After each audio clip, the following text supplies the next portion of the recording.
Good morning, 𝐂𝐃𝐈𝐓's premier public affairs program in the morning to bring you the latest news here and around the nation. Balik na kita sa naguna ug nagpagang balita sa kabundagon. Bayong bundag kaninyong tanan. Mao kini ang Good Morning Dumaguete.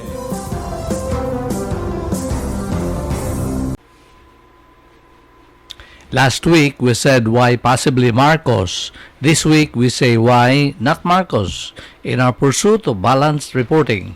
To recap, we said only and why possibly a Marcos comeback in 2022. It is because the Filipinos since EDSA of 1986 have elected leaders who failed to institutionalize the gains of the People's Revolution and a restored democracy. That is why Filipinos apparently want to think perhaps that whom they removed in the past were better after all. Nice try then. But on the other hand, we ask why not Marcos. Political analysts say the following reasons. The failure of the estate of the late President Marcos to pay their taxes during the government, due the government, be it income and now especially the 23 billion estate tax of the Marcos estate, plus the compounded interest of 180 billion, which portion is still being questioned by the family. Number 2, and make no mistake, the real debtor, ang utangan ani, is not BBM Marcos personally, but the estate of the late father, which is composed of all its heirs. Number 3, but being the co-administrators, the son, Bongbong Marcos, and his mother, Imelda, they are both responsible in paying the due taxes in behalf of the entire estate. Number 4, but the issue is why the co-administrator who represents the entire estate and the heirs has not paid the government of the final 23 billion estate tax and the accrued interest of 180 billion. Muna'y panguta na. Dili man si Marcos ang utangan, si Bongbong, dili si Bongbong ang utangan, ang estate, ang kabtangan ba. The debt expires after 5 years since the last demand payment. Thus, the government must demand payment as often so the debt will not prescribe or expire after 5-year gap in the collection effort. Muhunong na gani mong paningil, maabdag 5 katuig mo expire ng utang.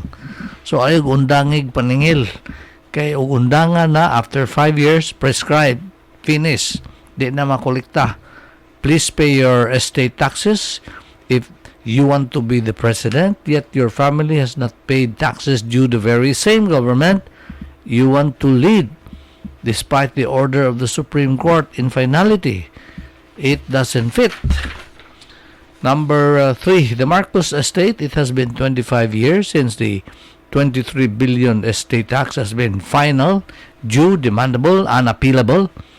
Why has the Marcos estate not paid the tax?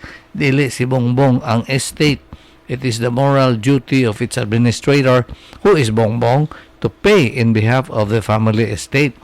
Dili iyahon kwarta. Ang kwarta sa estate mo ibayad. Yes, nobody in this country has been jailed for corruption. The public is probably tricked so as to delay, to think that BBM Marcos is the debtor, so that the longer the case will drag, it will reach the point of expiration, prescription after 5 years. So bantay mo, kaya maundang mo paningil na mawala yun ang utang after 5 years. The debtor is the estate of Marcos, not Bongbong. And BBM Marcos has no moral ascendancy to run for president if his family fails to pay 23 billion in estate taxes plus interest of 180 billion. Kay magpailik ka o presidente niya o magkambayad o buhay sa imong pamilya. Diliin mo sa imong pamilya. If he becomes president, the country shall have failed to collect the amount. Poor Filipinos hoodwinked again, impoverished by 200 billion pesos only. Let's go down to brass tacks, make it simple. The Marcos estate, through co-administrator BBM Marcos and mother Imelda, must pay 25 billion in estate, final and executory. If you want to argue about the interest accrued, go ahead. Pwede pa na nalalison, 180 billion. But for the educated Filipino, no presidency if the estate administrator BBM does not pay his family estate tax period. Muna pasabot nga, di nila butuhan, ug di ka mobayad sa buhis. That's the issue now. Thank you very much. This is Eli Di Haresco. Have a nice day.